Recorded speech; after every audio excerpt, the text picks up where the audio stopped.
Payne's Grey watercolour. In this video I'm going to explain to you how to use it effectively in your paintings and why some art tutors may have told you to avoid it altogether.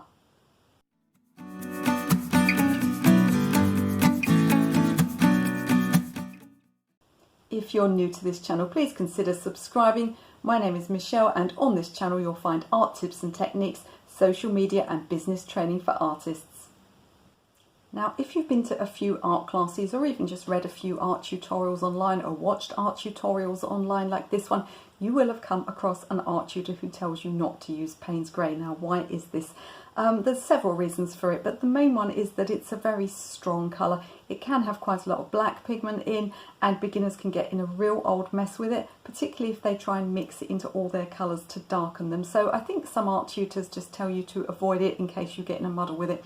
But the truth is, in my opinion, there's no such thing as a bad colour. So in this video, I'm going to show you how to use it effectively. So right now, I'm going to point the camera down at my drawing board and we're going to have a look at 3 different brands of Payne's Grey. Now, Payne's Grey is not a single pigment colour, it's a mixed pigment colour, what that means is that there's no real sort of idea of what Payne's Grey is. It's generally speaking a staining colour, a very dark colour, a transparent colour and a very strong colour, but at the end of the day it's just what each manufacturer decides looks like Payne's Grey. Now, because each manufacturer is using a different recipe, that means there's a lot more variation with a mixed pigment colour than you would get for something like cerulean blue. So we're going to have a look at how the colours vary between brands, and then I'm going to show you the best uses for using Payne's Grey on its own, and then I'm going to show you some really useful mixes for Payne's Grey so that you understand the plus and the negative points about using Payne's Grey, and you can use it really effectively in your own paintings. So here I've got 3 brands of Payne's Grey, and I'll put a link in the description to all the brands that I'm using and the paper and the paintbrushes if any of that is of interest to you. And the first one I've got here is SAA. Now, this is a UK brand, but it is available on Amazon. The one I've got in the middle here, they all look the same, don't they? But they are different, I promise you. The one I've got in the middle here is the Talens Rembrandt Payne's Grey. That's the one I'm most used to. And on the end here, I've got Daniel Smith. I was actually working yesterday in an art shop teaching painting, and I was using the Winsor and Newton Payne's Grey. So although I haven't got it here with me, I'm going to speak a little bit about that one as well, because obviously I know what that one looks like too. So first of all, I'm just going to paint some swatches on the paper and we'll see what they look like. So first of all, I'm going to do the SAA Payne's Grey, and the reason I chose this one is just to give you an impression of actually how different the brands can be, because as I said in the introduction, Payne's Grey is a colour that's made of mixed pigments, so each manufacturer has its own recipe. And for a Payne's Grey, this one is rather lilac and somewhat less strong than other brands. So there's the SAA one. So next to it, I'm going to put the Talens Rembrandt. So this is the one that I keep in my own palette. I've got quite a lot of Talens Rembrandt paints. They're great paints, and it's just that that's the brand I started with. I do use other brands as well. I've also got some Winsor and Newton, some SAA and some Daniel Smith in my palette, but the majority is still the Talens Rembrandt. As I said, it's the first type of paint that I chose, and I've been very happy with them. So you can see that that one is a lot less lilac than the first one. I hope you can see that anyway. And the last one we're going to do is the Daniel Smith. So let's pop that one down as well. Let's get a bit more of that. And it's rather similar, isn't it? It's rather similar to the Talens Rembrandt. I think looking at it, it seems to be just a touch more blue. Now, as I said yesterday, I was using the Winsor and Newton Payne's Grey, and it's a lot more blue than this. So Payne's Grey is traditionally a strong sort of staining blue grey. And the Winsor and Newton one, and some other brands as well, they almost go into indigo, that they are so blue. And that is the reason that I keep the Payne's Grey in the palette here. So So this is my Paynes grey here, and you can see that I don't keep it with my earth colours, I keep it with my blues, because the blue properties mean that you can mix it like blue, and I'm going to show you some of those useful mixes now. Now, just before we talk about other uses for Paynes grey, I'm going to show you a couple of ways that you can use it just alone. So the SAA one here, I don't find it that useful for mixing, but it's a really nice colour on its own, and the thing that it's best for really is for cloud shadows. So I'm just going to show you, if I use it a bit lighter, you can get some beautiful sort of soft lilac cloud shadows by using this SAA Paynes grey. So if you're a beginner and you want almost a ready-made colour, there's no exact colour that cloud shadows are. Obviously they vary from day to day and country to country and weather conditions to weather conditions, but if you wanted a colour that would do nicely for cloud shadow, there's your SAA Paynes grey on its own. Now the next thing that Paynes grey is great for on its own is shadows on buildings in bright sunlight. So if I just put this one on, this is the Talens, and I'm going to put it on a little bit lighter so you can see. It's a really useful colour for those white buildings that you get in sort of Mediterranean scenes. So if you're painting kind of a Spanish villa and it's got the bright sunlight on and those crisp, strong shadows, then Paynes grey is the one. It's not suitable for all shadows, and the reason beginners get into trouble with it is because they use it instead of mixing their own shadow colours, and because they dump it in everything to darken it. So don't do that. It's not always suitable for shadows. Sometimes it's way too harsh, particularly on botanical painting, just too hard edged really, but it's lovely for those fantastic white villas in landscapes. Now the last thing that you can do with it alone, and I'm going to use the Daniel Smith one here, and I'm going to go much stronger.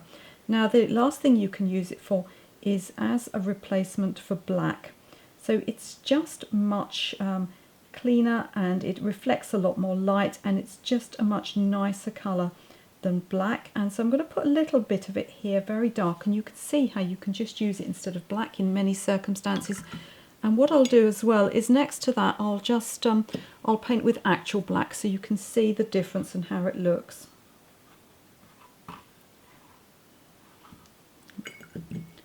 Bit too much water on the brush there. Okay, let's try that. So I'll try and zoom in a bit when I'm editing, and hopefully you can see just how much of a nicer, cleaner colour it is. The black itself can be so harsh and can almost have a dirty sort of brownish quality to it. So even if you can't see the difference on the camera, I do encourage you, if you've got something that truly is black, like a painted park bench for instance, consider using Paynes grey instead of black on that occasion. There are one or two occasions when I do use pure black paint, but for the majority of times you're going to find Paynes grey is just a softer option, especially if you're doing something like a photograph. If you've got a sunset painting and you've got these sort of dark things, you really don't want to be using black. It looks good on photographs, it tends to look horrible in paintings. So that's what you can do with Paynes grey alone, but what can you do when you mix it with other things? So let's take a bit of the, let's use the Daniel Smith paint here. And what I want to mix is some cloud shadow. So assuming that you don't have the more lilac SAA colour, you've just got a standard sort of dark grey blue Paynes grey, then what I'm going to do is I'm going to mix some pink with it. So this is my palette with the pinks and reds in, and this second one here, this is quinacridone rose. Now you may have permanent rose, even opera pink, or at a push alizarin crimson. So you're going to pop a bit of that in there. What we don't want so much that it goes purple at this stage. We want to keep the grey, but we just want to knock it sort of slightly towards that sort of stormy purple colour. So in this way we can get that lovely kind of storm cloud colour. So if you've got shadows in your clouds, then your Paynes grey with a lot of water and just a little touch of pink in will give you that beautiful, beautiful cloud colour. Now let's go on from there and let's use the same colours, but let's increase the colour density somewhat. So what I'm looking at making now is a purple, and this is not a mix for a strong purple. What you're going to get here is a really kind of dark grey stormy purple. So if you ever need that kind of very gothic stormy purple, then Payne's Grey and Pink will do the job for you. So I've gone stronger with the colours there, and there we are, a beautiful sort of stormy muted purple.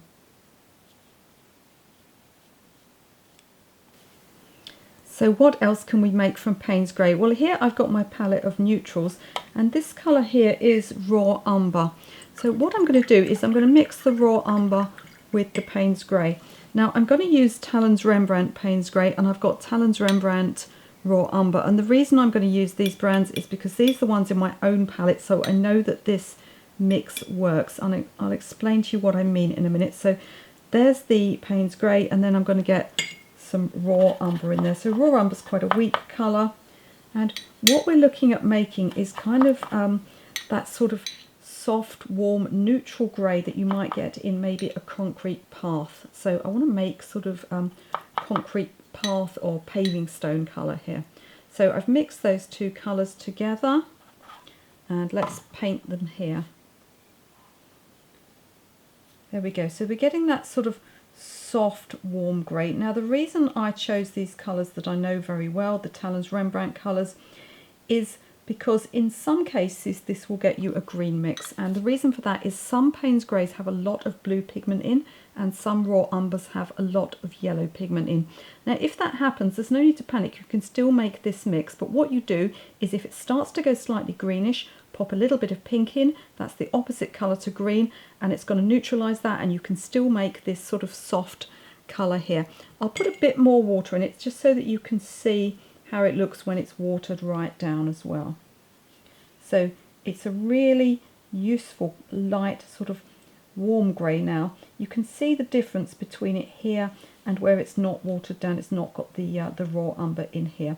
So that's another mix for you, a lovely sort of natural concrete path colour.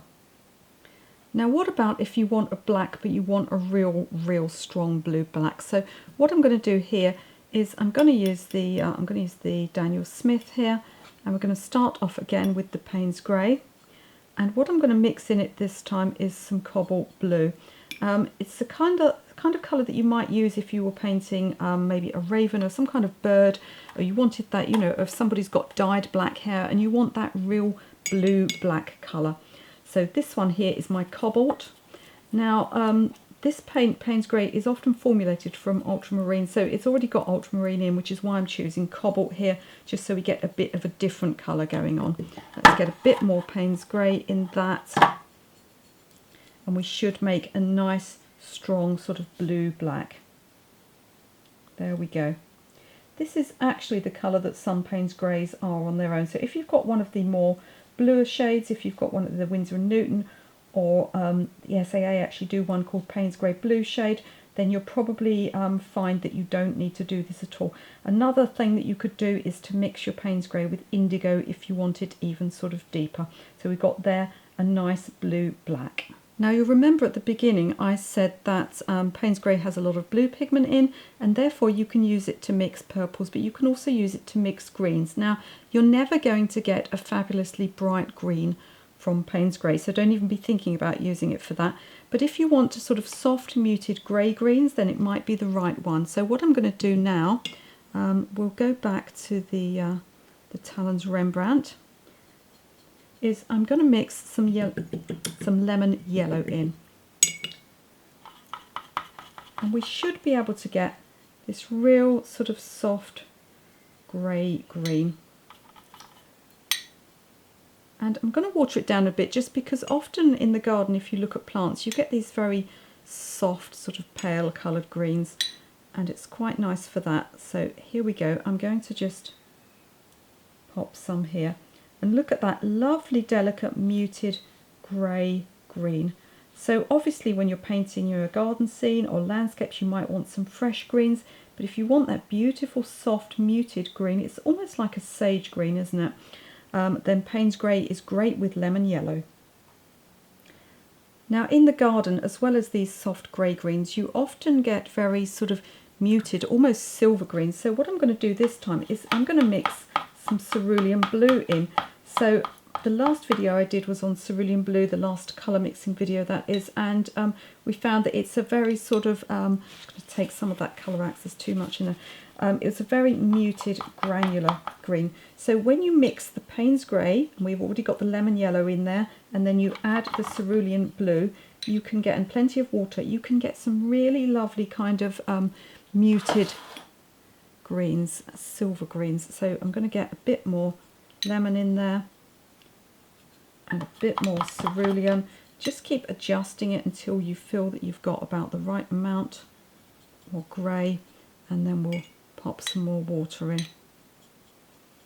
So we should now have that really, really pale, I don't know what the actual plant name is called, but there's something in Britain we have called sort of lamb's ears, I think it is, those really soft, furry sort of leaves that feel a bit like animal ears. And there we go. So we've now got this really lovely sort of soft, delicate greyish green. It's got those little bits of cerulean in, and again, that's an absolutely beautiful colour for your garden painting.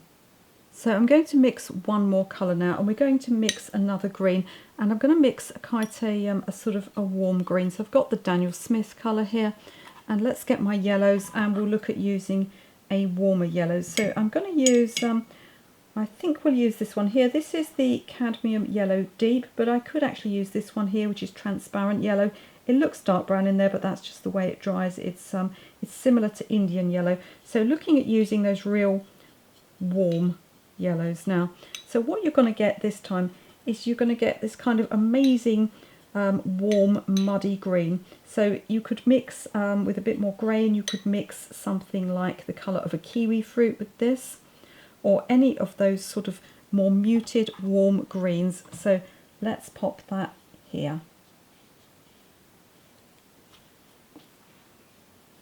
Also, if you went stronger with the pigments, you'd probably be looking at something like an olive green as well.